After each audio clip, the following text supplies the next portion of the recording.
Aligning Lines. Welcome everyone to the Christian Language Co-op's presentation of William Shakespeare's tragedy of Julius Caesar. I'm Joe, I'm the president of the co-op, and our mission is to glorify Jesus through the presentation and the study of beautiful and edifying language like the language you're going to hear tonight in our play.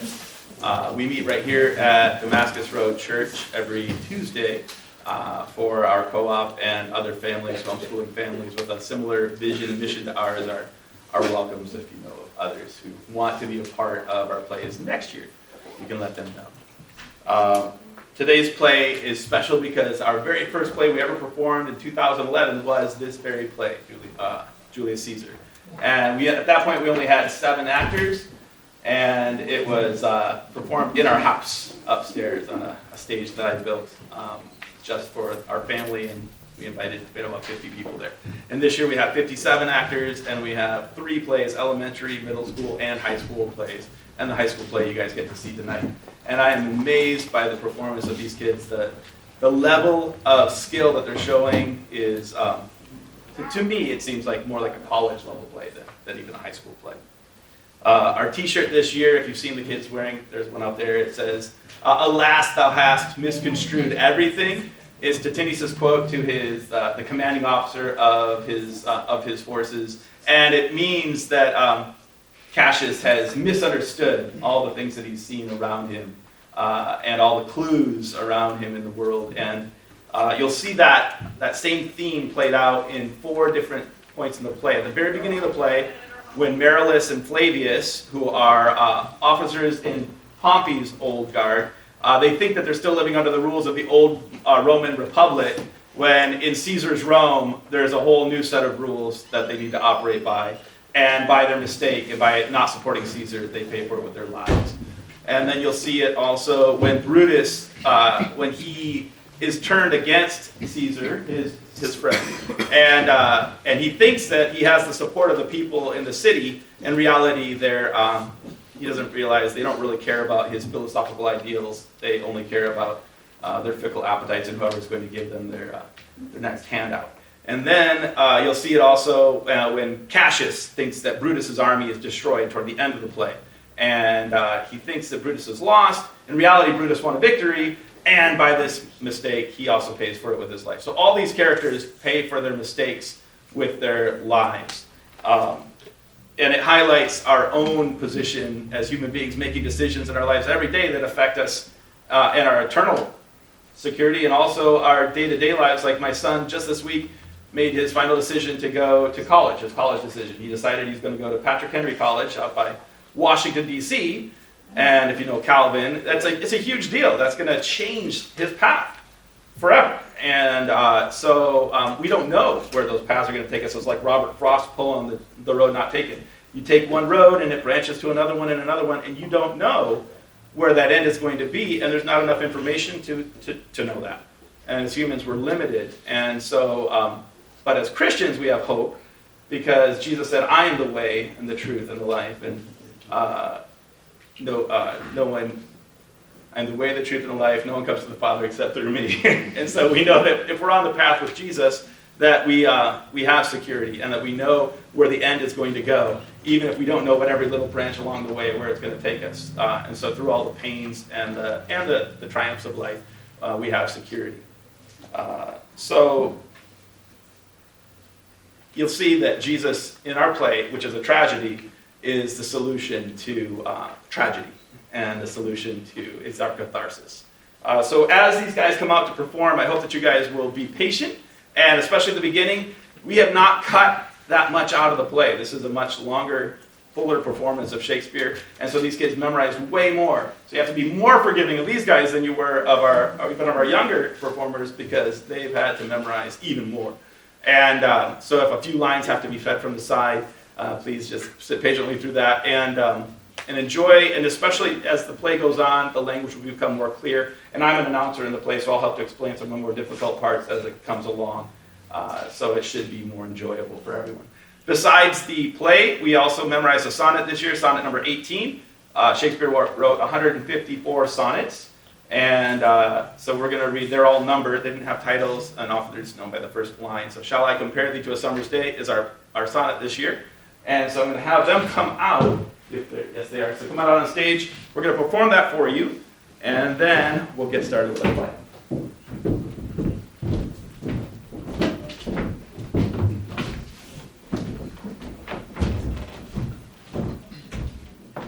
Oh yeah, let's give them a round of applause.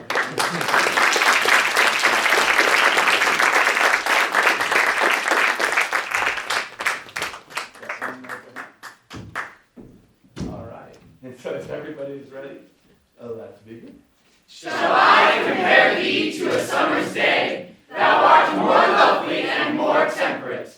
Rough winds do shake the darling buds of May, and summer's lease hath all too short a date. Sometimes too hot the eye of Adam shines, and often is his gold complexion dimmed. And every fair from fair sometimes declines, by chance or nature's changing course untrimmed. But thy eternal summer shall not fade, nor lose possession of that fair thou owest. Nor shall death brag thou wanderest in his shade, when eternal lines to time thou rowest. So long as men can breathe and eyes can see, so long lives this, and this gives life to thee.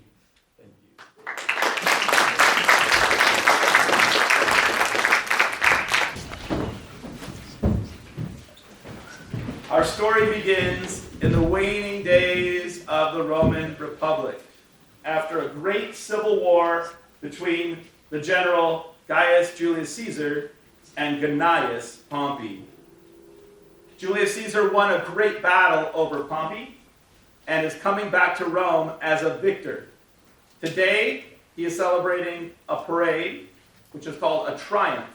But people in Rome are not happy about this triumph because they're angry that the crowds who once supported Pompey have so quickly changed their allegiance to Caesar. Hail Caesar! Hail Caesar! Hail Caesar! Hey, home you idle creatures, get you home! Is this a holiday? Speak, what trade art thou? Truly, sir, in respect of a fine workman, I am but, as you would say, a cobbler. Well, what trade art thou? Answer me directly. A trade, sir, that I hope I may use with a safe conscience, which is indeed, sir, a mender of bad souls. But what trade, thou naughty knave? What trade? Nay, I beseech you, sir, be not out with me. Yet, if you be out, sir, I can mend you. What meanest thou by that? Mend me, thou saucy fellow? Why, sir, cobbler. Thou art a cobbler, art thou? I am indeed, sir, a surgeon of old shoes.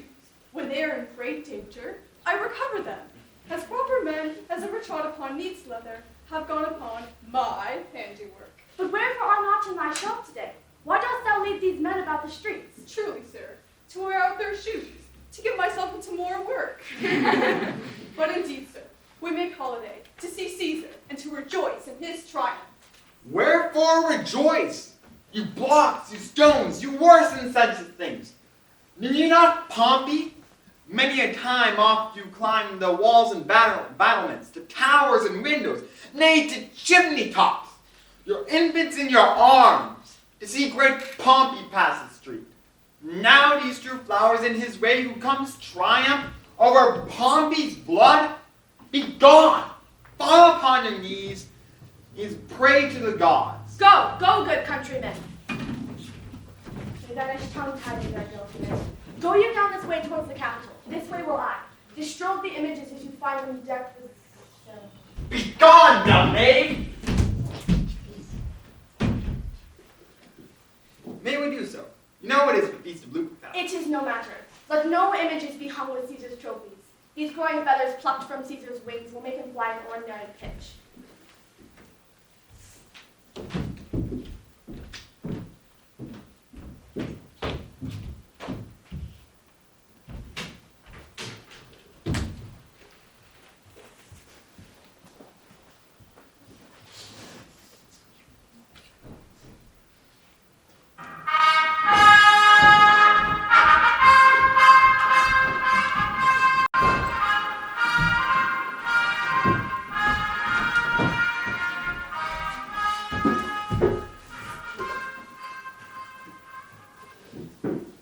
Caesar is honored at the Feast of Lupercal, which begins with a religious race. A soothsayer interrupts the festivities with an ominous warning about the Ides of March, which was the Roman day for the 15th day of March. Calpurnia? Piso, Caesar speaks. Calpurnia? Here, my lord. Stand you directly in Antonius' way when he bow for his course. Antonius, Caesar, my lord. forget not in your speed, Antonius, to touch Calpurnia. For our elders say, the barren touched in this holy chase shake off their sterile curse. I shall remember. When Caesar says, do this, it is performed. Sit down and leave no ceremony out. Caesar! Ha! Who calls? Bid every noise be still. Peace yet again. I hear tongues shriller than all the music cry Caesar. Speak, Caesar is turned to hear. Beware the Ides of March. What man is that? A soothsayer bids you beware the Ides of March. Set him before me, let me see his face. Fellow, come from the throng. Look upon Caesar. What sayest thou to me now? Speak once again. Beware the Ides of March. He is a dreamer. Let us leave him. Pass.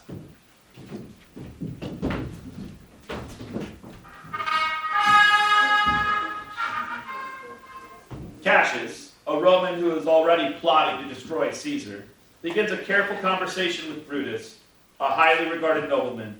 He wants to know if Brutus can be recruited to join the conspiracy against Caesar. Will you go see the order of the course? Not I. I pray you do. I am not gamesome. I do lack some part of that quick spirit that is in Antony. Let me not hinder, Cassius, your desires. I'll leave you. Brutus, I do observe you now, William. I have not from your eyes that gentleness or show of love that I was wont to have. Tell me, good Brutus, can you see your face?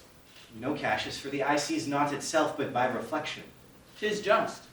I have heard were many of the best respect in Rome, except immortal Caesar, speaking of a Brutus and groaning underneath this 82, had wished that noble Brutus had his eyes. Into what dangers would you lead me, that you would have me seek into myself for that which is not in me?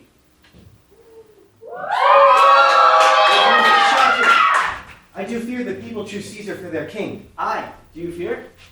Then must I think you might not have it so. I would not, Cassius, yet I love him well. But wherefore do you hold me here so long? I was born free of Caesar! So were you!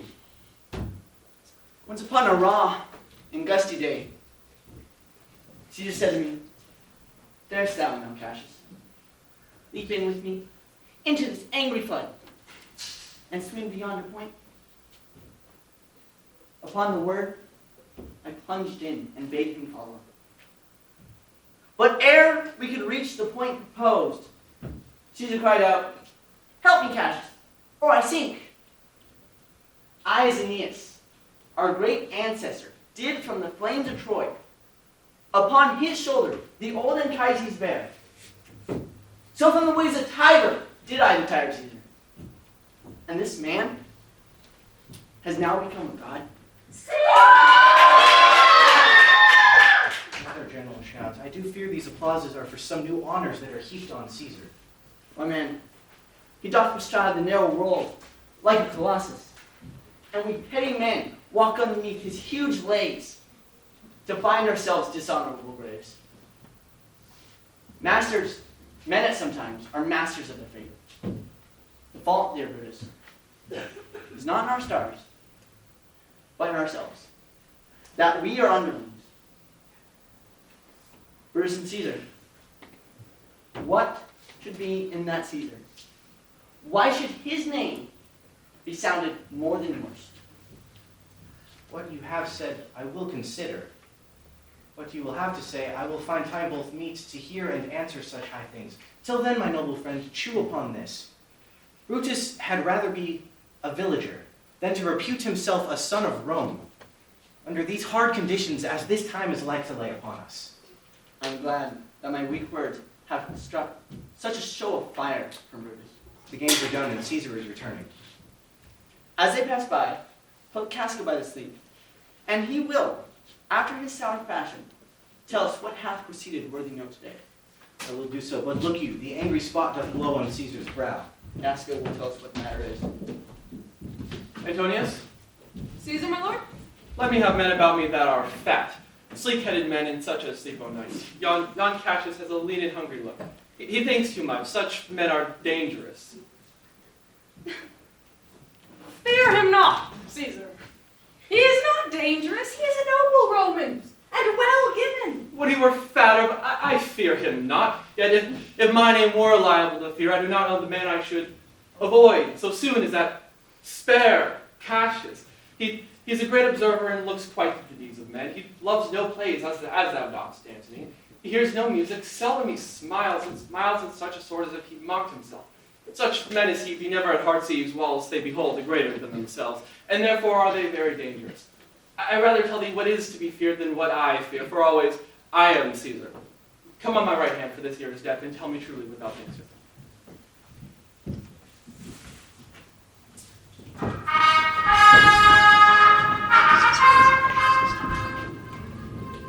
Brutus and Cassius pull Casca aside to question him about the shouting they heard during the festivities. Casca tells them the crowd cheered because when Antony offered Caesar a crown, Caesar refused it 3 times. This shows how deeply the Romans distrust the idea of monarchy. Even though they deeply love and admire Caesar, they would never trust someone who wanted to become their king. You pulled me by the cloak. Would you speak with me? Aye, Casca, tell us what hath chanced today that Caesar looks so sad. Why, you were with him, were you not? I should not then ask Casca what had chanced. There was a crown offered him, and being offered him, he put it by with the back of his hand thus. And at putting by, mine honest neighbors fell shouting. There was a second noise. What was that for? Why, for that too. They shouted thrice. What was the last cry for? For that as well. Crown was offered him thrice? Aye, Mary wasn't, and he put it by with the back of his hand thrice, every time gentler than the last. And at every putting by, mine honest neighbors shouted. Who offered him the crown? Why, Antony. Tell us the manner of it, gentle Casca. I can as well be hanged as to tell the manner of it. It was mere foolery. I did not mark it. As I told you, I saw Mark Antony offer him the crown, and as I told you, he put it by with the back of his hand thus, though for all my thinking, he fain would have had it. Then it was offered to him again. He put it by again. Then it was offered to him the 3rd time. He put it the 3rd time by, and at this, because Caesar refused the crown, mine honest neighbors hooted, and uttered such a deal of stinking breath, because Caesar refused the crown, that he swooned and fell down at it. But soft, I pray you. What? Did Caesar swoon? He fell down in the marketplace and foamed to the mouth and was speechless. 'Tis very like. He hath the falling sickness. No. Caesar hath it not. But you and I, and honest Casca, we have the falling sickness. I don't know what you mean by that, but I am sure Caesar fell down. What said he when he came unto himself? He said if he had done or said anything amiss, he desired their worships to think it was his infirmity. Did Caesar say anything? Aye, he spoke Greek. To what effect? Nay, for my own part, it was Greek to me. There is more news yet. Morellus and Flavius, for pulling scarves out Caesar's images, are put to silence. Fare you well. There's more foolery yet, if I could remember it. Will you dine with me tomorrow? Aye, if I be alive, and your mind cold, and your dinner worth the eating. Good. I will expect you. Do so. Farewell, both. What a blunt fellow is this grown to be. And so it is.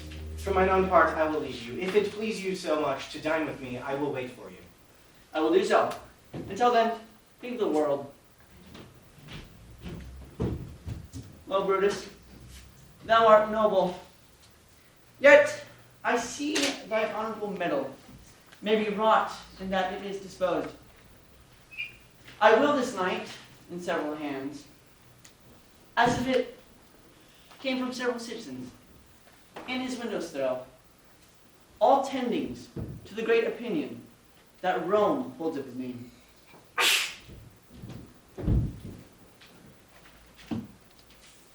Right before the Ides of March, all of Rome is frightened by a terrible earthquake and storm.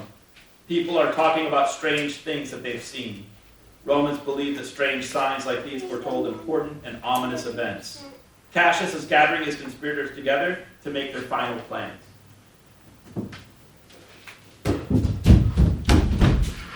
Why, Caesar? Why are you breathless? Why steer yourself? Oh, Cicero, are you not moved when all the earth shakes? I have seen tempest. I have seen oceans swell and rage and foam, but never till tonight, never till now, did I go through a tempest dropping fire. Why saw you anything more wonderful? A common slave held up his left hand, which did flame and burn, and yet his hand, not sensible of the fire, remained unscorched. Besides, I have not since put up my sword. Against the capital, I met a lion, which glared at me, and went on surly by without annoying me. And yesterday, the bird of night did sit upon the marketplace even until noonday, hooting and shrieking. When these prodigies do so conjointly meet, I believe, they are portentous things. Indeed, it is a strange and disposed time. Come Caesar to the capital tomorrow. He doth, for he did bid me Antonius send you word. Oh, good night, then, Cassia. This disturbed sky is not one to walk in. Farewell, Cicero. Who's there? A Roman! Casca by your voice. Cassius, your ear is good. What a night is this? Whoever knew the heavens menace so? Now could I, Casca, name to thee a man most like this dreadful night. A man no mightier than thyself, or me in personal action, yet prodigious, grown and fearful, as these strange eruptions are. To Caesar, that you mean, is it not, Cassius? Let it be who it is. Indeed. They say the senators tomorrow mean to establish him as king, and he shall wear his crown in sea and land, in every place, save here in Italy. Then I know where I will wear this dagger. Cassius from bondage will deliver Cassius. So can I. So can every bondman in his own right. And why should Caesar be called a tyrant then? Now, know you, Casca, I have moved already some of the most noblest minded Romans to undergo with me an enterprise that will be most bloody, fiery, and most terrible. Hold my hand. I will set my foot as far as who goes farthest. There's a bargain made. Stand fast a while, for here comes one in haste. 'Tis Cinna. I know him by his gait. He's a friend. Cinna, where haste you so? To find out you. Who's this? Mattel Simber? No, 'tis Casca, one incorporate to our attempts. Ah, I'm glad of it. What a fearful night this is. There's 2 or 3 of us have seen strange sights. Oh, Cassius, if you could but win the noble Brutus to our party. Be you content, good Cinna. Take this paper, set on the praetor's chair, where Brutus may but find it. Take this and throw it at his windows, and set this up with wax upon the old Brutus's statue. Well, I will hide and so bestow these papers as you bade me. With that done, repair to Pompey's theater. Come, Casca. You not yet erred to see Brutus at his house. 3 parts of him are ours already. He sits high in all the people's hearts. But let's go. It's after midnight, and we ere day to wake him and be sure of him.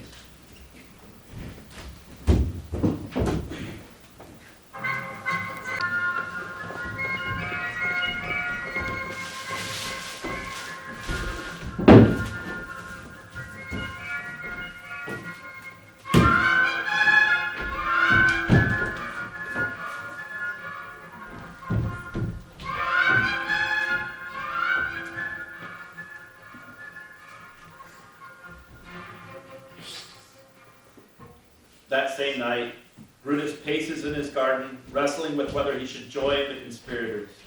He knows the people will crown Caesar as king, but he's uncertain whether or not Caesar will become a tyrant. Ultimately, he decides the danger is too great. He must join the conspiracy and assassinate Caesar. What ho, Lucius! I cannot, by the progress of the stars, give guess how near today. Lucius, I say! I would it were my fault to sleep so soundly. Awake, I say. What, Lucius? Call you, my lord. Get me a taper in my study. When it is lighted, come and call me here. I will, my lord. He would be crowned. How that might change his nature, there's the question. 'Tis the bright day that brings forth the adder's tongue and craves wary walking. Therefore, think him as a serpent's egg, which hatch would as his kind kill, grow mischievous, and kill him in the shell. The taper burneth in your closet. While searching the window for a flint, I found this paper thus sealed up. I am sure it did not lay there when I went to bed. Get thee to bed again. It is not day. Is not tomorrow, boy, the Ides of March? I know not, sir. Look in a calendar and bring me word. I will, sir. Brutus, Thou sleepst. Speak, strike, redress. I entreated to speak and strike. O Rome, I make thee promise. If the redress wilt follow, thou shalt have thy full petition at the hand of Brutus. Sir, March has wasted 14 days. 'Tis good. Go to the gate, somebody knocks. Since Cassius first did wet me against Caesar, I have not slept. Sir, 'tis your brother Cassius at the door. Doth desire to see you. Is he alone? No, sir, there are more of them. Do you know them? No, for their hats are plucked about their ears, and their cloaks are drawn up along their face, so that I have no means to distinguish them by any mark or favor. 'Tis good. Let them enter. O conspiracy! Shamest thou to hide thy face by night when evils are most free? O then by day, where wilt thou find a cavern dark enough to mask thy monstrous visage? I think we are too bold upon your rest. Good morrow, Brutus. Do we trouble you? I have been awake this hour all night. Know I these men that come with you? I admire them. And every man here but honors you, in which you have that great opinion of yourself that every noble Roman bears of you. This is Trebonius. He is welcome hither. This Decius Brutus. He is welcome also. This Casca. This Cinna. And this Metellus Timber. They are all welcome. Shall I entreat a word? Here lies the east. Doth not the day break here? No. Oh, pardon, sir, it doth. And yon gray lines that fret the clouds are messengers of day. You shall confess that you were both deceived. Here, as I point my sword, the capital stands directly here, and the high east with it. Good gentlemen, give me your hands all over one by one. And let us swear our resolution. No, not an oath. For what other spur need we than our own cause, and what other oath than honesty to honesty engage, that this shall be, or we will fall for it. And what of Cicero? Shall we sound him? I think he would stand very strongly with us. Let us not leave him out. No, by no means. Well, let us have him, for his silver hairs will purchase us a good opinion. Oh, name him not. Let us not break with him. For he will never follow anything that other men begin. Then leave him out. Indeed, he's not fit. But shall no man else be touched, but only Caesar? Decius, well urged. I think it is not me. Mark Antony, so well beloved by Caesar, should outlive Caesar. Let Antony and Caesar fall together. Our course will seem too bloody, Caius Cassius, to cut the head off, then hack the limbs. For Antony is but a limb of Caesar. Let us be sacrificers, but not butchers. We all stand up against the spirit of Caesar, and in the spirit of men there is no blood. Oh, then that we could come by the spirit of Caesar, but alas, Caesar must bleed for it. As for Mark Antony, think not of him, for he can do no more than Caesar's arm when Caesar's head is cut off. But yet I fear him, for the engrafted love he bears to Caesar. Alas, Cassius, do not think of him. If he loves Caesar, the least he can do is to himself take thought and die for Caesar. There is no fear in him. Let him not die, for he shall live and laugh at this hereafter. Peace. Count the clock.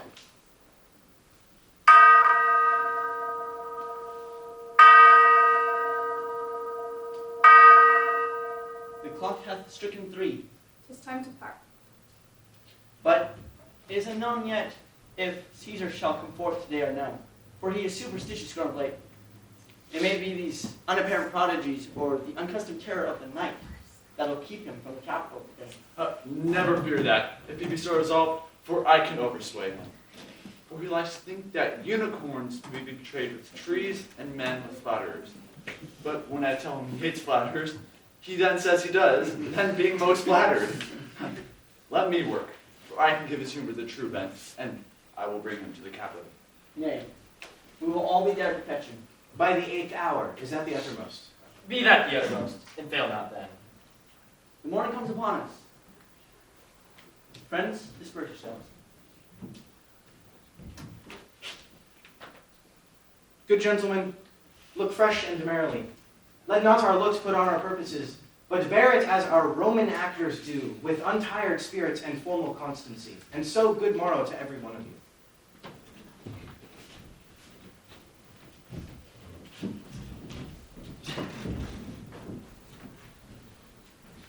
Brutus's wife, Portia, asks Brutus what is troubling him, but he's reluctant to tell her. Brutus, my lord. Portia, what mean you? Wherefore rise ye now? It is not for your health thus to commit your weak condition to this rock hold one. Nor for yours neither. Dear my lord, make me acquainted with your cause of grief. I am not well in health, and that is all. Brutus is wise, and were he not well in health, he would embrace the means to come by it. Why, so I do. Good Portia, go to bed. Is Brutus sick? No, my Brutus, you have some sick offense within your mind, which by the right and virtue of my place I ought to know of, and upon my knees I charm you that you unfold to me yourself. You're half wine, you're heavy. And what men tonight have had resort to you, for here have been some 6 or 7 who did hide their faces even from darkness. So Portia, kneel not. I should not need if you were gentle, Brutus. Within the bond of marriage, tell me, Brutus, is it expected I should know no secrets? Dwell I but in the suburbs of your good pleasure? You are my true and honorable wife, as dear to me as these ruddy drops that visit this sad heart.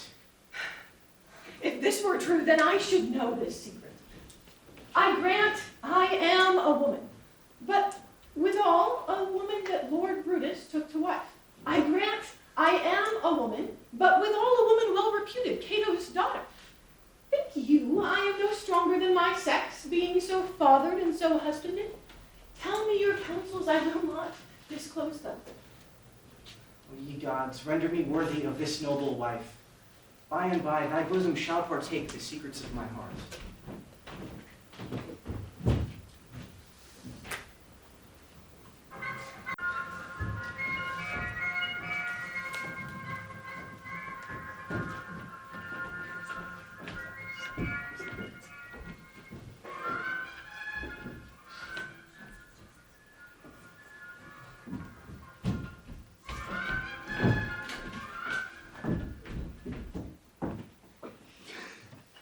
The next morning, Caesar's wife, Calpurnia, begs him not to go to Pompey's theater, where the Senate will be meeting because of nightmares she had the night before. Caesar is almost persuaded to stay home, but Decius Brutus arrives and convinces him to go by telling him the Senate plans to offer him a crown that very day. For heaven or earth have been at peace tonight. Thrice hath Calpurnia in her sleep cried out, help, ho, they murder Caesar. Who's within? My lord, Go bid the priests you present sacrifice, and bring me their opinions of I success. will, my lord. What do you mean, Caesar? Think you to go forth? You shall not stir out of your house today. Caesar shall forth. The things that thread me near look but on my back. When they shall see the face of Caesar, they are banished. Caesar, I never stood on ceremonies. No, they frighten me.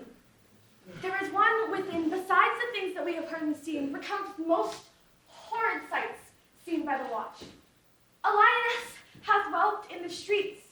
Graves have yawned and yielded up their dead. Fierce fiery warriors fought upon the clouds, in ranks and squadrons in right form of war, which drizzled blood upon the Capitol. Oh, Caesar, these things are beyond all use, and I do fear them. What can be avoided whose end is purposed by the mighty gods?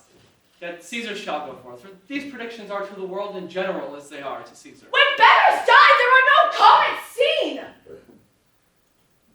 The heavens themselves place forth the deaths of princes. Cowards die many times before their deaths. The valiant never taste of death but once. Of all the wonders that I yet have heard, it seems to be most strange that men should fear, seeing that death and necessary end will come when it will come. What say the augurs? They think don't go. The gods do this in shame of cowardice. Caesar should be a beast without a heart if he should stay home today for fear. No, Caesar shall not. Danger knows full well Caesar is more dangerous than he. For 2 lions littered in one day, and I, the elder, am more terrible. Alas, my lord, your wisdom is consumed in confidence. Do not go forth today. Call it my fear that keeps you in and not your own. We'll send Mark Antony to the Senate house, and he shall say you are not well. Let me, upon my knees, prevail in this. Mark Antony shall say I am not well, and for thy humor I will stay at home today. Here's Decius Brutus. He shall tell himself. Caesar, all hail. Hey, good morrow, worthy Caesar. I've come to fetch you to the Senate house. And you are come in very happy time to bear my greeting to the senators and tell them that I will not come today. Say Cannot- he's sick.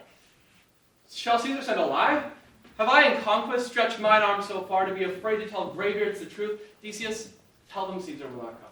most mighty Caesar, let me know some cause, lest I be laughed at when I tell them so. The cause is in my will. I will not come. That is enough to satisfy the Senate. But for your private satisfaction, because I love you, I will let you go. Calpurnia here, my wife, saves me at home. She dreamt tonight, she saw my statue, which like a fountain with 100 spouts, did run pure blood, and many lusty Romans came smiling and did bathe their hands in it. And these she does apply for warnings, importance, and evils imminent, and on her knee hath begged that I will stay at home today. Caesar, this dream, it's all misinterpreted. It's a vision, fair and fortunate. Your statue, spouting blood in many pipes, from which so many smiling Romans bathed, signifies that from you great Rome shall suck reviving blood.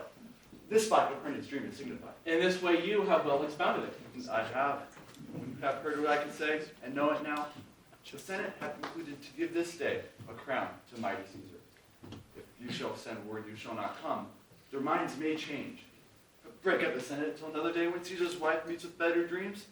If Caesar hide himself, shall they not whisper, lo, Caesar is afraid? How foolish your fears you now, Calpurnia. I'm ashamed I did yield to them.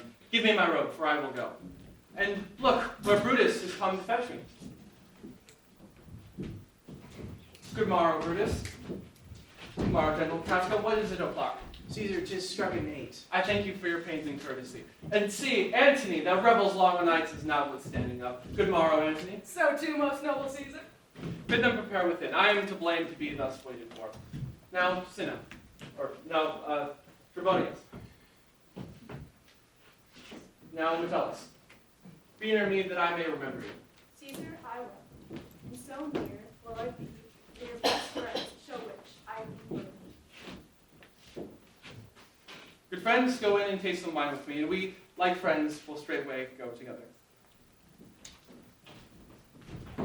As every like is not the same, O Caesar, the heart of Brutus yearns to think upon. A teacher named Archimedorus has learned of the plot against Caesar and plans to warn him.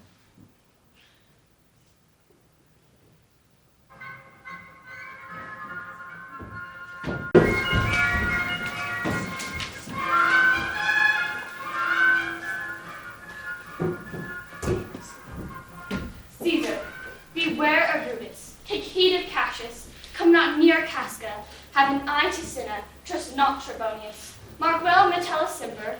Decius Brutus loves thee not. There is one mind in all these men, and it is bent against Caesar. The mighty gods defend thee, Artemidorus. Here I will stand till Caesar pass along, and as a suitor I will give him this. And if thou read this, O Caesar, thou mayest live. And if not, the fates of traitors do contrive. Portia is so worried about Brutus that she sends her servant to the Senate so he can report back to her about what is happening. The soothsayer enters and tells Portia that he intends to wait for Caesar since he wants to say a word to him. He goes to the street to wait, hoping Caesar's entourage will let him speak to the great man. Run to the Senate house, boy. Stay not to answer me, but get thee gone. Why dost thou stay? To know my errand, madam. I would have had thee there, and here again, ere I can tell thee what thou shouldst do there. O constancy, be strong upon my side. Set a mountain between my heart and tongue. I have a man's mind, but a woman's might. How hard it is for women to keep counsel. What, art thou there yet? What should I do? Run to the Senate house and nothing else, and so return to you and nothing else? Yes. Bring me word, boy, if thy lord look well, for he went sickly forth. And tell me what Caesar doth, what suitors press to him. Hark, boy, what noise is that? I hear none, madam. Listen closely. I've heard a bustling rumor like a fray, and the wind brings it from the capital. Sooth, madam, I hear nothing. Come hither, fellow. Which way hast thou been? At my own house, good lady. And what is it o'clock? About the 9th hour, lady. Is Caesar yet gone to the capital? Madam, not yet. I go to take my stand to see him pass on to the capital. Oh, so thou hast some suit to Caesar, hast thou not? That I have, lady. If it will please Caesar to be so good to Caesar as to hear me, I shall beseech him to befriend himself. Knowest thou any harms intended toward him? None that I know. Much that I fear may chance. Good morrow too. I'll give me to a place more void, and there speak to great Caesar as he comes along.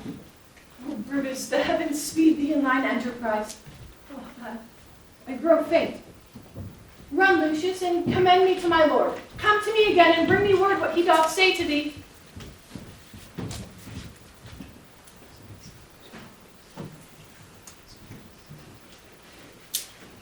The fatal Ides of March had come, and Caesar is heading to the Senate house with the conspirators.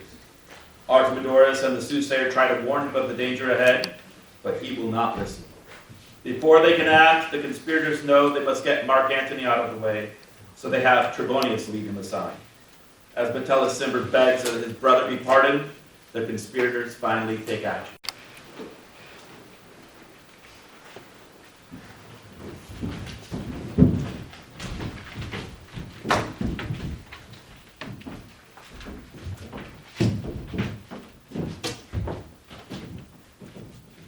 The Ides of March are come.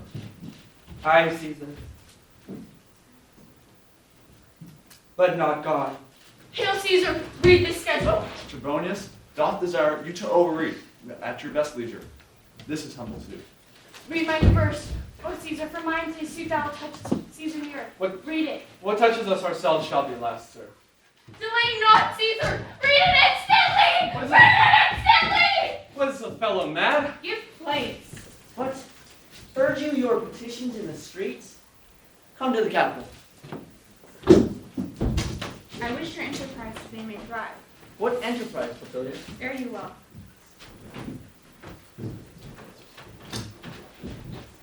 What said Publius Lena? He wished our enterprise may thrive. I fear our purpose is discovered. Look how he makes to Caesar. Mark him. Casca, be sudden, for we fear prevention. Bruce, what shall be done? If this be known, Caesar or Cassius may never turn back, for I will slay myself. Cassius, be constant. Publius Lena speaks not of our purposes, for look you, he smiles, and Caesar doth not change. Trebonius knows his time, for look you, he draws Mark Antony out of the way. Where is Metellus? Let him go, and presently prefer his suit to Caesar. He is addressed. Press near and second him. Casca, you were the first to raise your hand. Are we all ready? What is now amiss that Caesar and his Senate must redress? Most high, most mighty, most puissant Caesar, Metellus Cimber throws before thy seat in a humble heart. I must prevent these, Cimber. These couchings and these lowly courtesies might fire the blood of ordinary men. Thy brother, by decree, is banished. But is there not a voice more worthy to sound more sweetly in great Caesar's ear for the repeal of my banished brother? O Caesar, upon bending knee, I do beg thee that you shall have immediate repeal. But Brutus, Pardon, Caesar. Caesar, pardon. As low as to thy foot doth Cassius fall, to beg enfranchisement for Publius Cimber. I could be well moved if I were as you, but I am constant as the northern star. Let me a little show it even in this, that I was constant, Cimber should be banished, and constant do remain to keep him so. Oh, Caesar. Hence, wilt thou lift up Olympus? Great Caesar. Doth not Brutus bootless kneel? Speak, hands for me.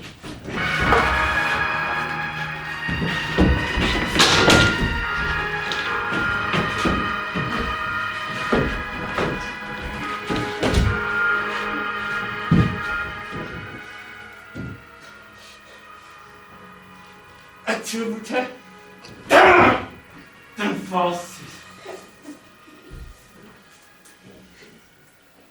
Liberty! Freedom! Tyranny is dead! Run, hence, proclaim! Cry it about the streets! Some to the common pulpits and cry out, liberty, freedom, and enfranchisement. People and senators, be not affrighted, fly not, stand stiff, ambition's debt is paid. Go to the pulpit, Brutus. And Cassius, too. Where is Antony? Fled to his house in maidens. Men, wives, and children stare and cry out as if it were doomsday. People and senators, stoop. Let us bathe our hands in Caesar's blood up to the elbows. Then wait and our weapons, and then we make forth even to the marketplace, waving our weapons over our heads. Let us all cry peace, freedom, and liberty. Stoop then and watch. How many ages hence shall this our lofty scene be acted over in states unborn and accents yet unknown? What, shall we forth? Aye, every man, and Brutus shall lead, and we will grace his heels with the best and boldest hearts of Rome. A messenger arrives from Mark Antony to ask if it's safe for Antony to come and speak with the conspirators, or if they plan to kill him as well. Brutus convinced the group not to kill Antony, but now they must convince Antony, who was Caesar's strong ally, that they have acted for the good of the Roman Republic. If he doesn't join them, he will certainly stir up the crowd against them. But stop. Who comes here? A friend of Antony's.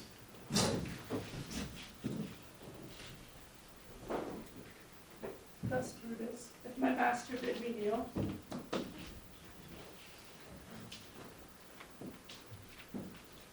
If Brutus will vouchsafe that Mark Antony may come, Mark Antony shall not love Caesar dead so well as Brutus living. My master is a wise and valiant Roman. Bid him so please him to come into this place. He shall depart untouched. I'll fetch him presently. I know we shall have him to friend. Yet, I wish we may, yet I still have a mind that fears himself. But here comes Antony. Welcome, Mark Antony.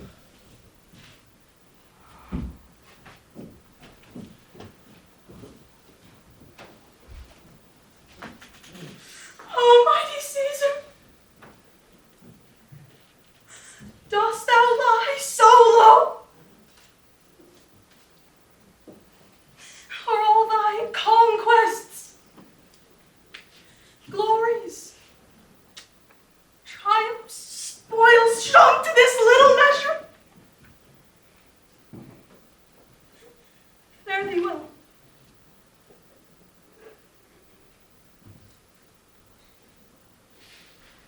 I know not. Gentlemen, what you intend. Who else must be let blood? Who else is rank? If I myself, there is no hour so fit as deep Caesar's death hour. Nor no instrument of half that worth as your swords, made rich with the most noble blood of all this world. I beseech you, if ye bear me hard, now, whilst your purpled hands do reek and smoke, fulfill your pleasure. Live 1,000 years, I shall not find myself so apt to die. No place shall please me so as here by Caesar, and by you cut off, choice and master spirits of this age.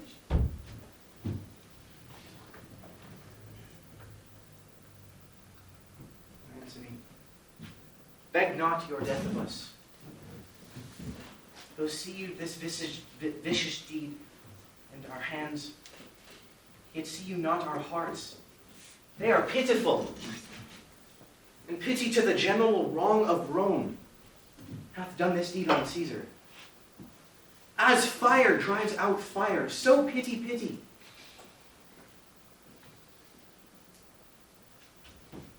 As for your part, Mark Antony, to you our swords have leaden points, our hearts and brothers tempered, and our arms in strength and malice do receive you with all kind thoughts, good love, and reverence.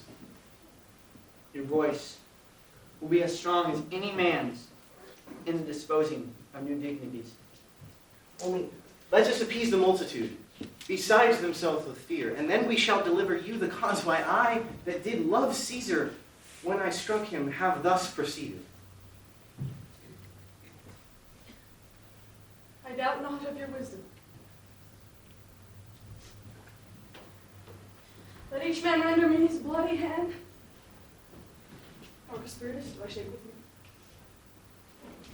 Caius Cassius, do I take your hand? Decius Brutus, Yours, Metellus. Yours, Cinna. My valiant Castellos. And though last, not last in love, yours, good Julius. Gentlemen, all. Alas, what shall I say? My credit now stands on such slippery ground that one of two bad ways you must conceit me. Either a coward or a flatterer. That I did love thee, Caesar. Oh, 'tis true. Now if thy spirit were to look upon us now, should it not grieve thee? Dearer than thy death to see thy Antony shaking the bloody fingers of thy foes in the presence of thy corpse. Had I as many eyes as thou hadst wounds,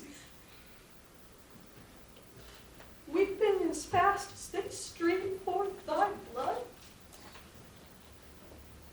it should become me better than to close in terms of friendship with thine enemies.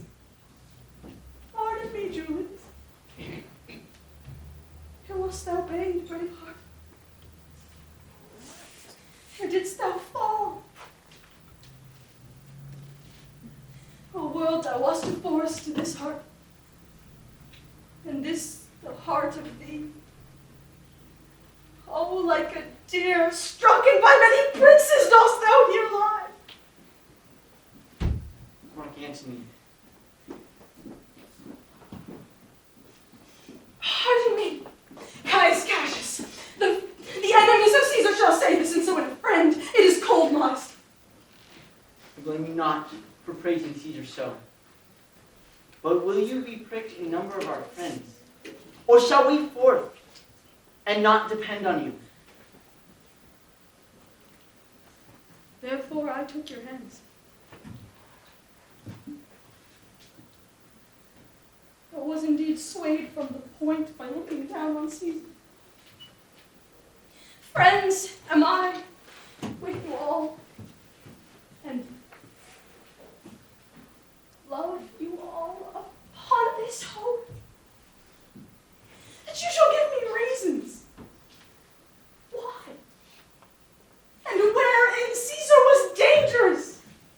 Our reasons were so full of good regard that for you, Antony, the son of Caesar, you should be satisfied. That's all I see. And I'm moreover suitor that I may produce his body to the marketplace, and as becomes a friend, speak in the order of his funeral. You shall, Mark Antony. Brutus, a word with you. Do you not know what you do? Do not consent to let Mark Antony speak at his funeral. Know not what he will utter to the people.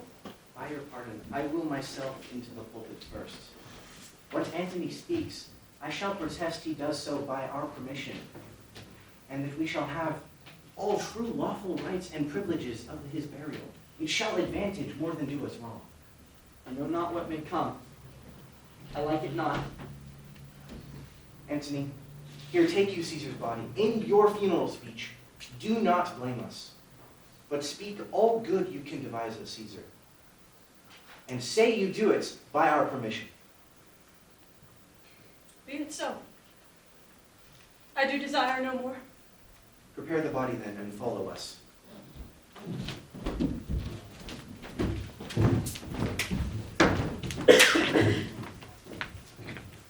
Antony acts as if he understands the conspirators have acted for the good of Rome.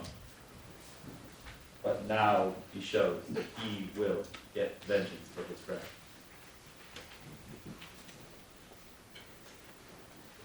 Oh, pardon me. Thou bleeding piece of earth. And I am meek and gentle with these butchers!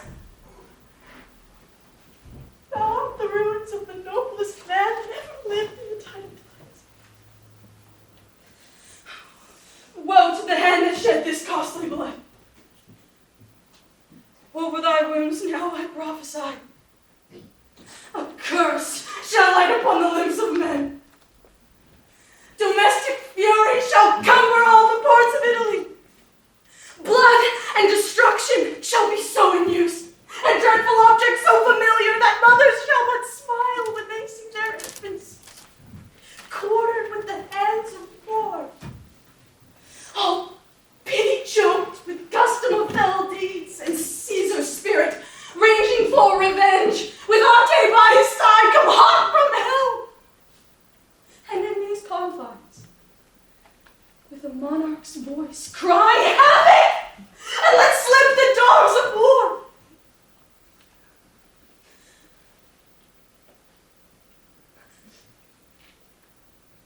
You serve Octavius Caesar, do you not?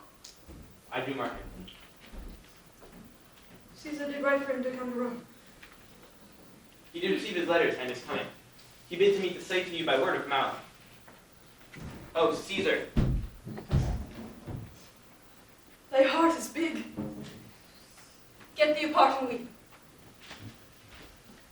Passion I see is catching for. Mine eyes, seeing those beads of sorrow swell up in thine, began to water. Where is thy master? He lies tonight with consent of the Legion of Rome. Post back with speed and tell him what hath chanced. This is a mourning Rome. A dangerous Rome. No Rome of safety for Octavius yet. Hie hence and tell him so. Yet, stay a while. Thou shalt not back till I have borne this body to the marketplace. And there shall I try in my oration how these people take this cruel issue of these bloody men, according to the which thou shalt discourse to the young Octavius of the state of things. Lend me your hand.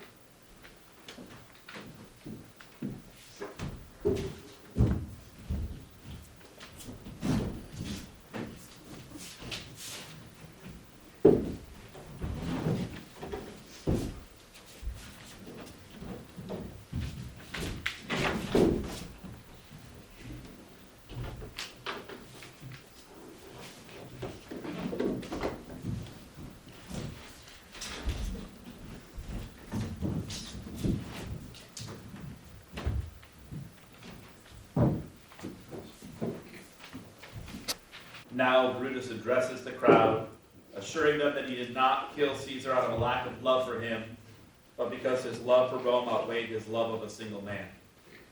He feared the Romans would live as slaves under Caesar's leadership. The crowd is moved by his speech and believes that Caesar was a tyrant and that Brutus was justified in killing him.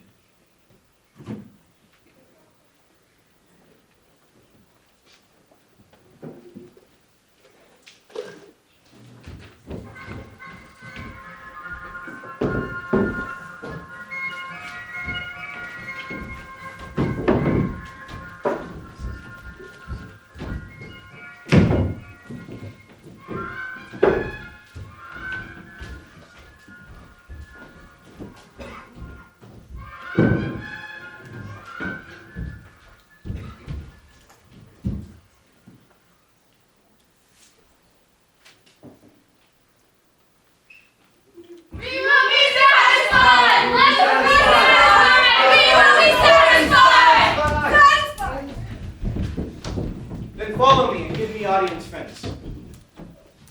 Silence! Noble Brutus is ascended! Believe me for mine honor. If there be any in this assembly, any dear friend of Caesar, to him I say that Brutus's love of Caesar was no less than his. If then that friend demand why Brutus rose up against Caesar, this is my answer. Not that I loved Caesar less, but that I loved Rome more. Had you all rather Caesar were living to die all slaves, than Caesar were dead to live all freemen?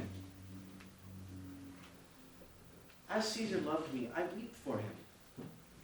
As he was fortunate, I rejoice at it. As he was valiant, I honor him.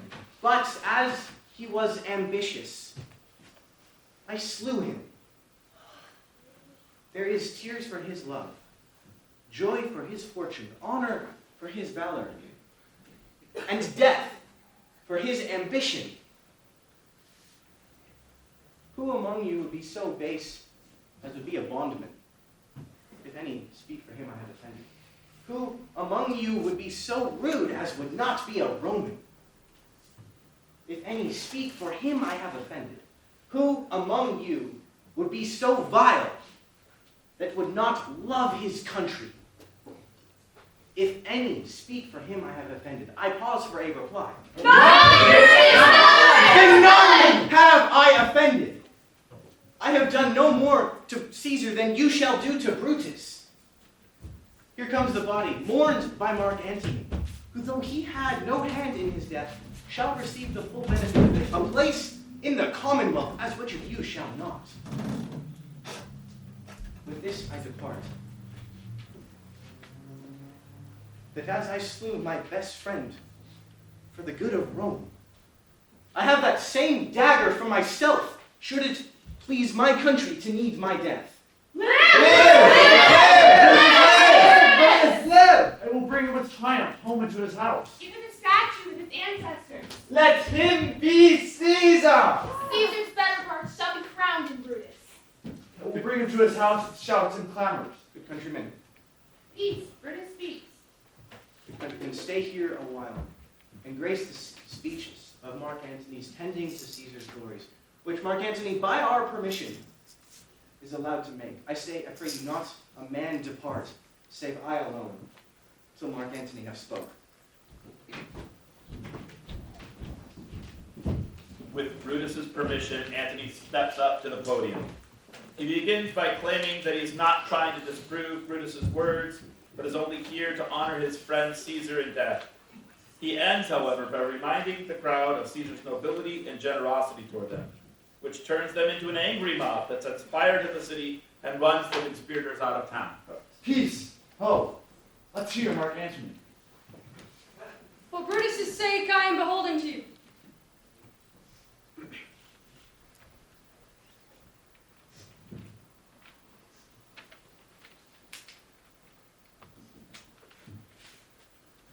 What does he say, Brutus? He says that for all our sake, for Brutus' sake, he is beholden to us all. Twere best he speak no harm of Brutus here. This Caesar was a tyrant. Nay, that's for certain. We all be blessed the Romans rid of him. Peace, let us hear what Antony can say. You gentle Romans, Peace, let us hear him. Let us hear him. Noble Antony, go up. friends, Romans, countrymen, lend me your ears.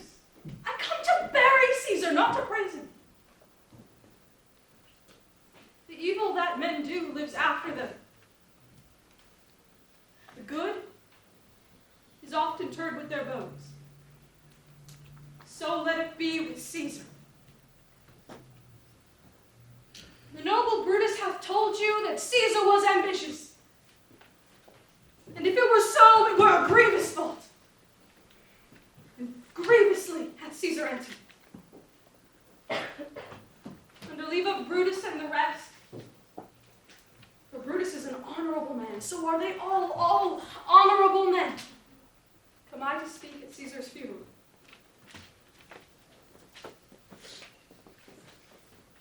He was my friend, faithful and just to me. Why, Brutus says he was ambitious, and Brutus is an honorable man. He hath brought many captives home to Rome, whose ransoms did the general coffers fill. Did this in Caesar seem ambitious? When the poor have cried, Caesar hath wept.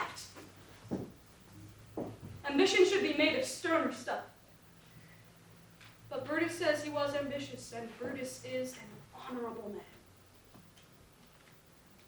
You all did see how on the Lupercal I thrice presented him a kingly crown, which he did thrice refuse. Was this ambition?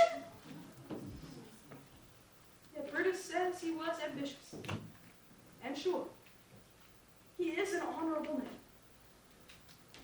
I come not to disprove what Brutus hath spoken, but here I am to speak what I do know. You all did love him once, and not without cause.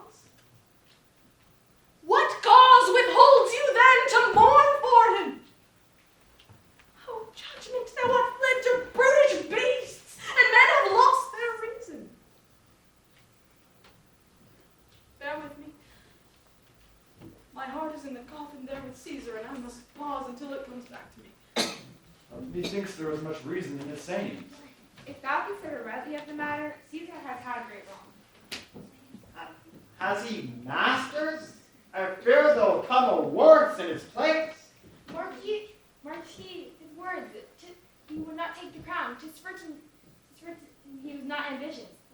If to be found so, some will dare abide by it. Poor soul, his eyes were as red as fire and weeping. There's not an open man in Rome than Antony. Don't mark him, he begins again to speak. Yesterday, the word of Caesar might have stood against the world. Now lies he there, with none so poor as to do him reverence. Oh, masters, if I were disposed to stir up your hearts and minds into rage and mutiny, I should do Brutus wrong, and Cassius wrong, who you all know are honorable men. I will not do them wrong. I rather choose to wrong the dead, to wrong myself and you, than I will wrong such honorable men. But here's a parchment, and under Caesar's seal. I found it in his closet. 'Tis his will. Let but the commons hear this testament, which, pardon me, I do not mean to read. Read it, we'll hear it, Mark Antony. The will! There I must not read it. It is not fit you know how Caesar loved you. You are not wood. You are not stones, but men. And being men, bearing the will of Caesar, it will inflame you. It will make you mad.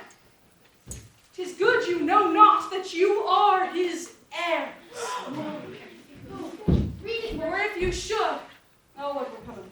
Read it, Mark Antony. Read the will, Caesar's will. Will you be patient? Will you stay a while? I have overshot myself to tell you of it. I fear I wrong the honorable men whose daggers have stabbed Caesar. I do fear it. Peace there. Hear the noble Antony. I must not read the will. Read the will, Antony, read the will. You will compel me then to read the will. Read the will! Read about the corpse of Caesar, and let me show you him that made the will.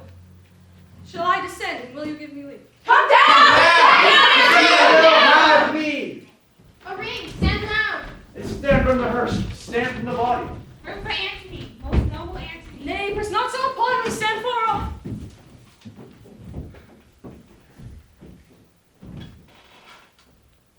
If you have tears, prepare to shed them now. You all do know this mantle. Look you. Here ran Cassius's dagger through. See what a rent the envious Casca made. Through here, the well-beloved Brutus stabbed. And as he plucked his cursed steel away, see how the blood of Caesar followed it. Judge, O ye gods, how dearly Caesar loved him. This was the most unkindest cut of all. Oh, when the noble Caesar saw him stabbed, then burst his mighty heart. And at the base of Pompey's statue, great Caesar fell. Oh, what a fall was here, my countrymen.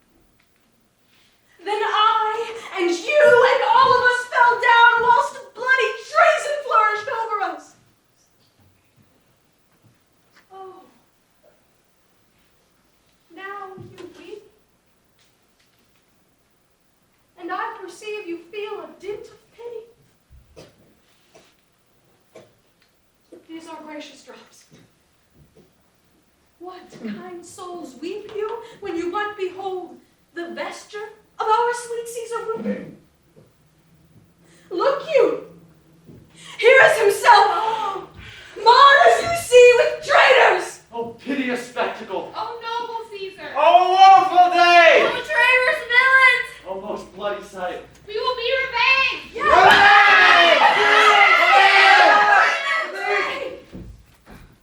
Good friends, sweet friends, I come not to stir you up into mutiny and rage. I come not to steal away your hearts. I am no orator, as Brutus is. I only speak right on. Show you what you yourselves do know.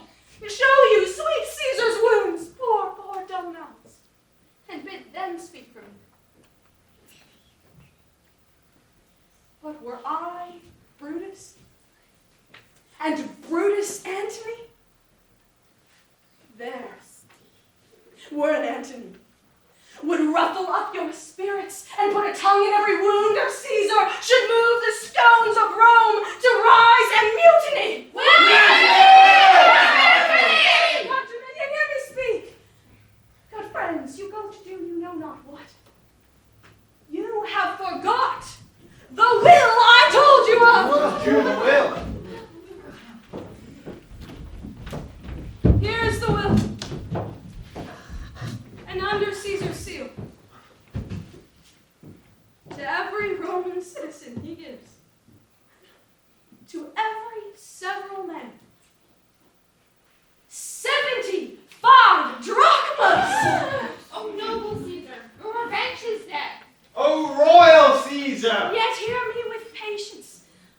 Moreover, he hath left you all his walks, his private arbors and new planted orchards on this side Tiber. He hath left them you, and to your heirs forever, common pleasures to walk abroad and recreate yourselves.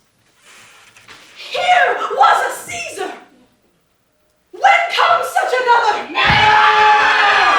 Come, away! We'll burn the body in the holy place, and with the branch, fire the traitor's house. Take up the body. Pluck down the benches! Go fetch fire! Pluck down doors, windows, anything!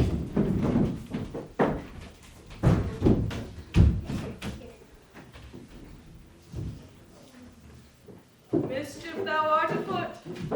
Take thou whatever course thou wilt. How now, fellow? Sir Octavius has already come to Rome. Where is thy master? He and Lepidus are at Caesar's house. Then thither will I stray to visit him. He comes upon a wish. Fortune thou art merry, and in this mood will give us anything. I heard him say Brutus and Cassius are rid like madmen through the streets of Rome. Belike they had some notice of the people, how I had moved them. Bring me to Octavius.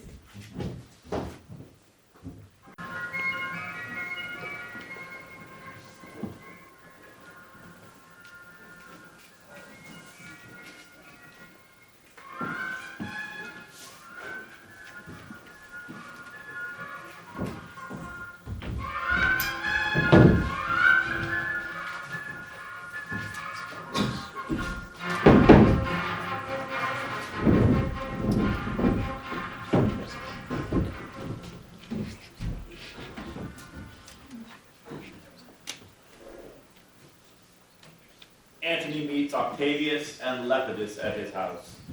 These three men leave Rome after the conspirators have been driven out. They review a list of names, deciding who must be killed because they're not loyal. When Lepidus leaves, Antony and Octavius wonder whether he is fit to help rule Rome. Antony then turns the conversation to Brutus and Cassius, who are reportedly gathering an army to march on Rome.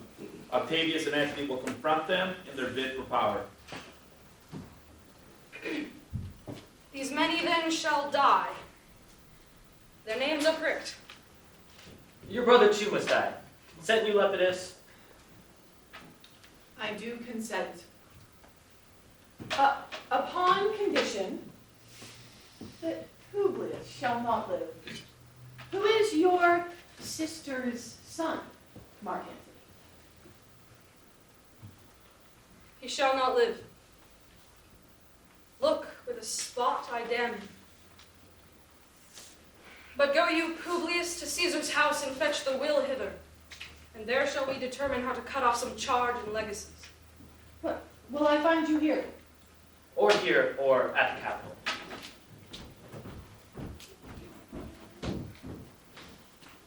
This is a slight, unmeritable man, fit to be sent on errands. Is it fit? The threefold world divided, he should stand one of the three to share it. So you thought him, and took his voice, who should be pricked to die, in our black sentence and prescription. I have seen more days than you, Octavius. And though we heap these honors on this man to ease ourselves of divers slanderous loads, he will but bear them as the ass bears gold, to groan and sweat under the business, led or driven as we see fit. And then, having brought our treasure where we will, then take we down his load and turn him off, as to the empty ass to shake his ears and graze in the commons. You may do your will, but he is a tried and valiant soldier. So is my horse, Octavius. It is a creature that I teach to fight. His corporal motions governed by my spirit, and in some taste is lepidus, but so. He must be taught, and trained, and bid go forth, a barren spirited fellow. And now, Octavius, listen. Great things. Brutus and Cassius are levying powers. Therefore, let our alliance be combined, our best friends made, our means stretched, and let us presently go sit in council, where covert matters are best disclosed, and open perils surest answered. Let us do so, for we are at the stake, and bait about with many enemies. And some that smile have in their hearts, I fear, millions of mischiefs.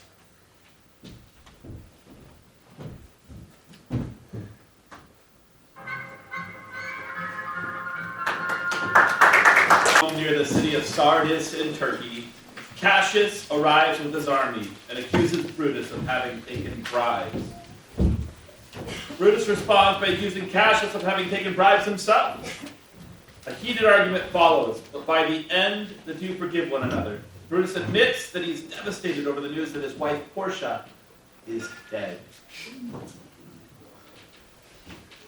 Most noble brother, you have done me wrong!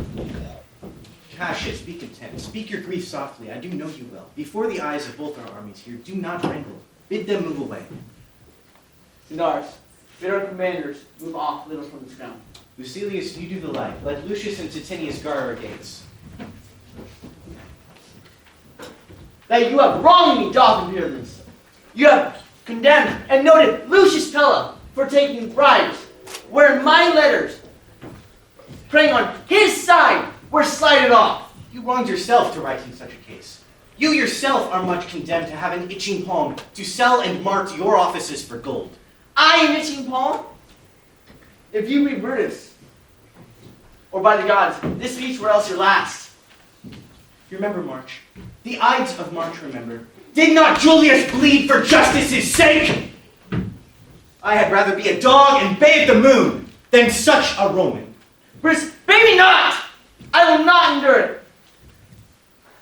You forget yourself. I am an elder soldier, better in practice, abler than yourself to make conditions. Go to, you are not. I am! I say you are not. Urge me no more. I shall forget myself. You say you are a soldier. Let it appear so. As for mine own part, I shall be glad to learn of nobler men. Brutus, you wrong me. You wrong me every way. I said an elder soldier, not a better. Did I say better? You did, I care not. Do not presume too much upon my love. I shall do what I shall be sorry for. You have done much that you should be sorry for. I did write to you for gold to pay my legions, which you denied me. Was this done like Cassius? I denied you not. You did. I did not. It was a fool that brought my answer back. Bruce hath rived my heart. There's my dagger, and here my naked breast, within a heart richer than gold. If thou beest a Roman, take it forth, that I, that denied the gold, will give my heart. Strike, as thou didst at Caesar. Sheathe thy dagger. Do what you will. Be angry when you will. Lucius, a bowl of wine.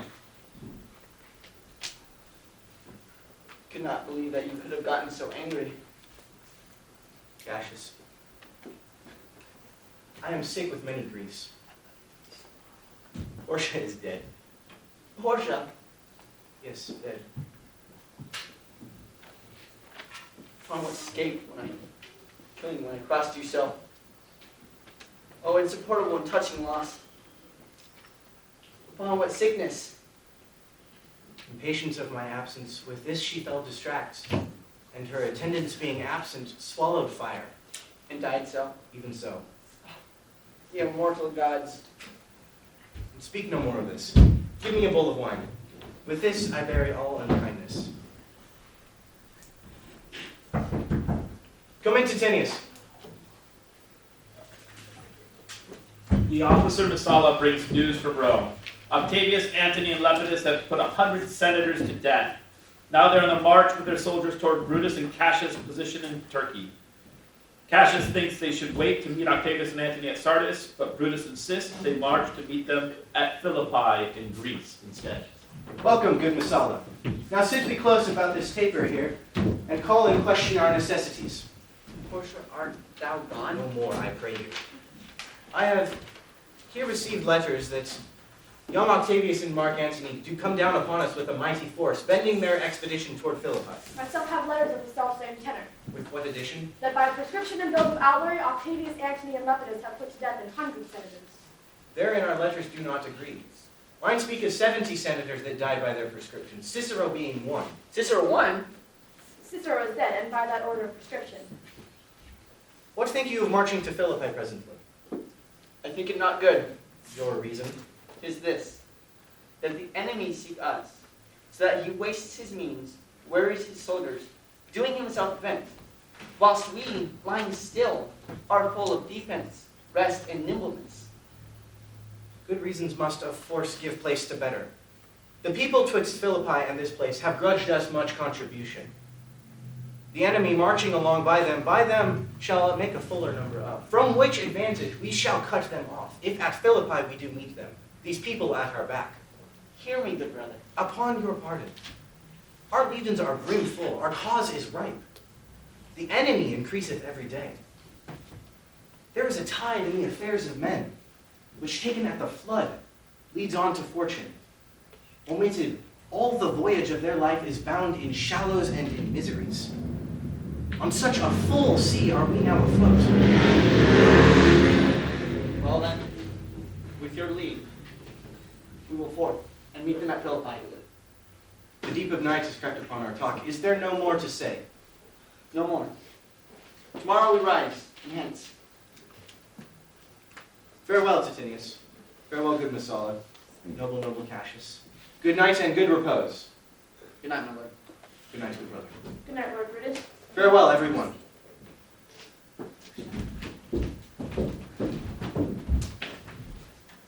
Get to me my gown. The fateful decision to march to Philippi having been made, Brutus cannot sleep. Ominously, the ghost of Caesar appears to him and prophesies that Brutus will see him again at Philippi. How ill this taper burns. Lo! What art thou? Art thou any demon? Any angel? Any god? Speak to me what thou art. Thy evil spirit, Brutus. When comest thou? Tell thee thou shalt see me again at Philippi. Why, I shall see thee at Philippi then. Aye. Now I have taken the heart thou vanishest. Ill spirit! spirit, I would have more words with thee. Boy! Boy, await! My lord. Didst thou see anything? No, my lord. Go and commend me to my brother Cassius. Bid him set on his power be times before, and we will follow. I will, my lord.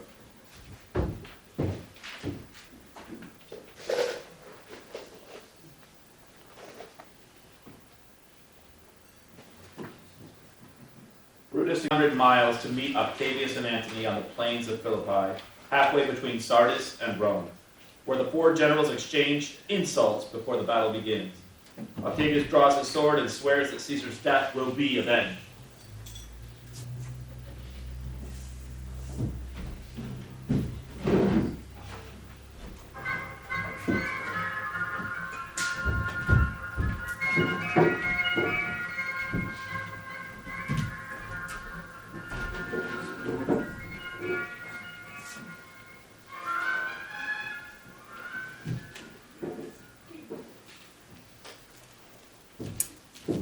Now, Antony, our hopes are answered. You said the enemy would not come down. It proves not so. Their battles are at hand. They come to warn us at Philippi here, answering before we do demand of them. Tut, I know wherefore they do it.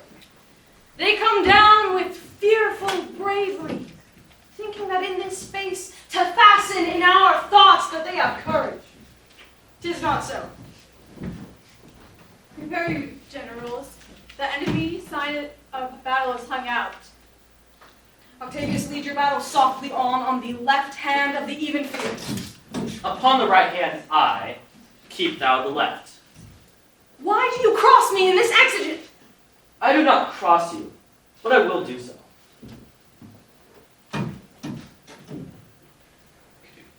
Mark Antony, shall we give sign of battle? No. They stand. We would have parley. Stand fast, Julius. We must out and talk. Make forth. The generals will have some word. Stir not until the signal. Words before blows, is it so, countrymen? Not that we love words better, as you do. Good words are better than bad strokes, Octavius. In your bad strokes, Brutus, you give good words. Witness the hole you made in Caesar's heart, crying, "Long live, hail Caesar!" Antony, the postures of your brothers still yet unknown. But for your words, they rob the hive of ease and leave them honeyless. Not stingless, too. Oh, and soundless too, for you have stolen their buzzing and very wisely threats before you sting. Villains, you did not so!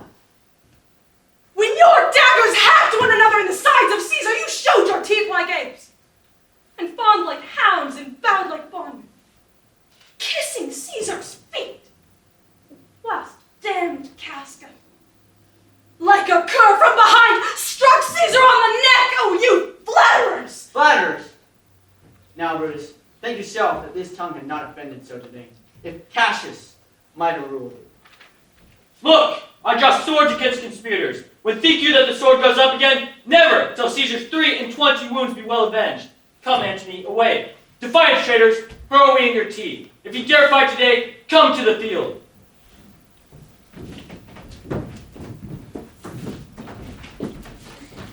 Why now? Blow wind, swell billow, and swim bark. Ho hark, the storm is up, and all is on the haven. Lucilius, a word with you. Masala! What says my general? Masala, this is my birthday. As this day was Cassius born. Give me thy hand, Masala, and be thou my witness, that against my will, as Pompey was, am I compelled to set upon one battle all our liberty. But I am fresh of spirit, and resolved to meet all perils very constantly. Even so, Lucilius. Now, most noble Brutus, if we do lose this battle, and we shall never meet again, what are you then determined to do? Do not ever think that Brutus will go bound to Rome. He bears too great a mind. But this same day must end that work the Ides of March begun. And whether we shall meet again, I know not. Therefore, our everlasting farewell take, forever and forever farewell, brother. If we do meet again, why, we shall smile. If not, this parting was well made. Forever and forever farewell. If we do meet again, we'll smile indeed. But if not, this was a parting that was true and well made. Why then, lead on. Oh, that a man could know the end of this day's business ere it done. But it sufficeth that the day will end, and then the end is known. Come ho, away. Brutus sends Messala to Cassius to report that he senses a weakness in Octavius' army and will push forward to exploit it.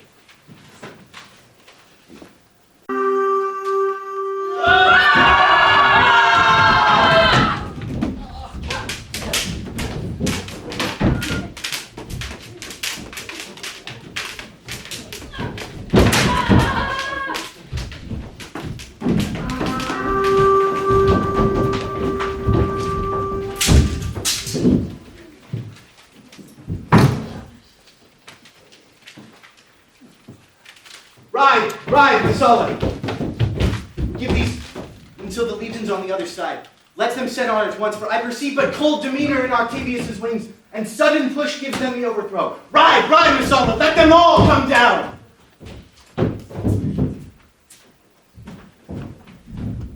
Cassius stands on a hill with Titinius, watching the battle and lamenting its course. The tide of battle has now turned against him. Pindarus arrives to announce that Antony's troops have entered Cassius' camp, and Cassius sends Titinius to see what has happened. Pindarus ascends a nearby hill to look and mistakenly reports that Titinius has been captured. Thinking all hope is lost, Cassius commits suicide. Look, Titinius. Look, the villains fly.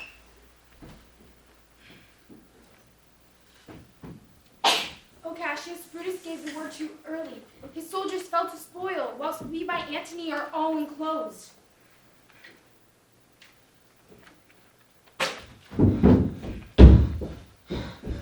Fly further off, my lord. Fly further off. Mark Antony's in your tents, my lord. Fly therefore, noble Cassius. This hill is far enough. Titinius, look. Are those my tents where I perceive the fire? They are, my lord. Take down my horse, and hide thy spurs in him. And when he brings thee up to yonder troops, and here again, so I may rest assured whether yon troops are friend or enemy. I will be here even with the thought. Pindarus, get high on that hill. For my sight is thick, regard Titinius, and tell me what thou noticed about the field. This day I breathed first. Time is going around. This is where I did begin, and this is where I will end. My life has run its compass. Sirrah, what news? Oh, my lord! What news? Titinius is in close run of horsemen that make him on the spur, yet he spurs on. Now they're almost on him. Now Titinius they've taken. No! Hark, they shout for joy. Come down. Behold no more. Oh, what a coward I am. To have lived so long. To see my best friend taken before my face. Come hither, Sirrah. In Parthia did I take thee prisoner. And you did give your oath that in saving my life, that whatever I did bid thee do, you shouldst do it. Keep thine oath. Take this good sword that ran through Caesar's bowels and search his bosom. Take the hilt, and when my face is covered, 'tis as now, guide thou the sword. Caesar, thou art revenged by the sword that killed thee. So I am free. It would not so have been. O Cassius, far from this country for dogs shall run, where never Roman shall take note of him.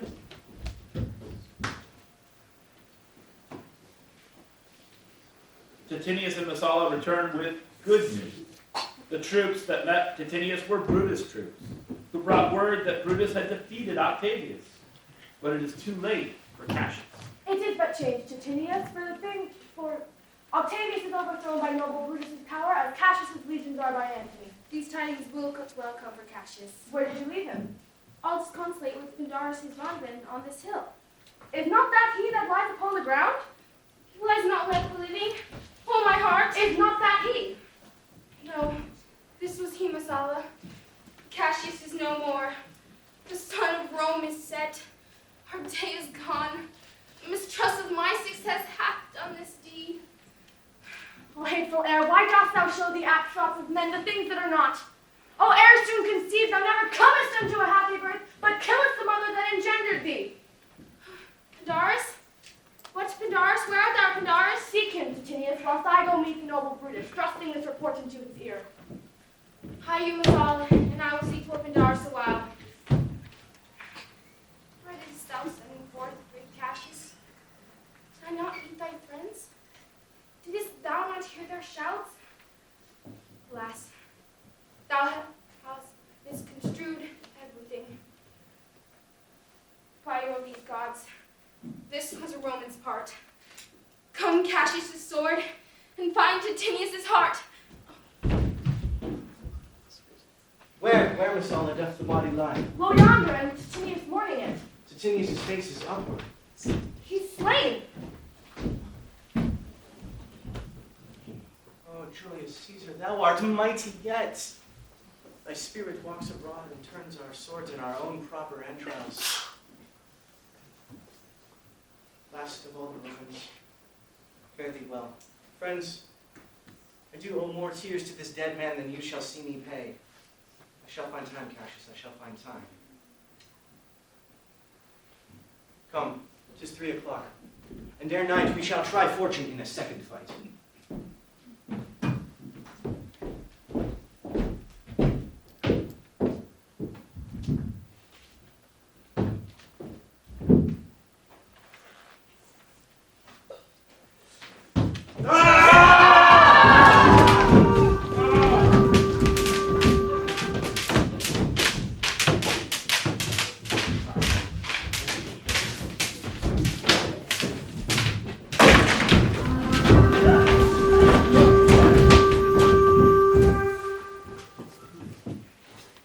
Brutus now gathers his few remaining friends, and knowing the battle to be lost, asks each of them to help him end his life. In the end, Strato agrees and holds Brutus' sword while he runs upon it. Antony and Octavius find him, and Antony honors him in death, calling him the noblest Roman of the noble. Come, poor remains of friends, rest on this rock. Good Volumnius, come hither a word with thee. What says my master? Why, this. The ghost of Caesar hath appeared to me 2 several times by night, once at Sardis and again here at Philippi Fields. I know my hour has come. Not so, my lord. Nay, I am sure it has. Good Volumnius, we two went to school together. For that's our love of old. I prithee, take thou my sword whilst I run upon it. That's not an office for a friend, my lord. Fly, my lord, fly. There is no tarrying here. Farewell, you, and you, good Volumnius.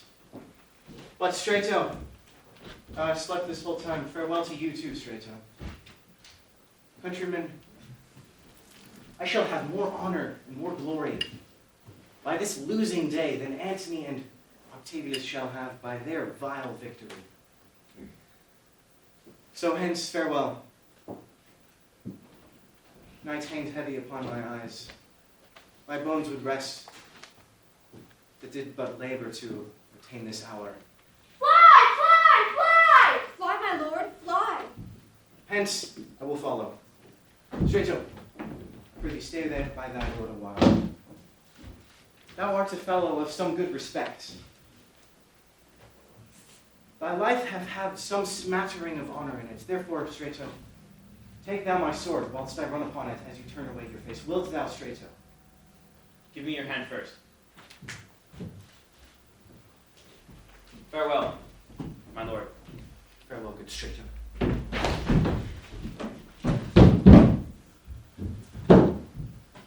Caesar! Rest, and be still. I killed not thee with half so good a will.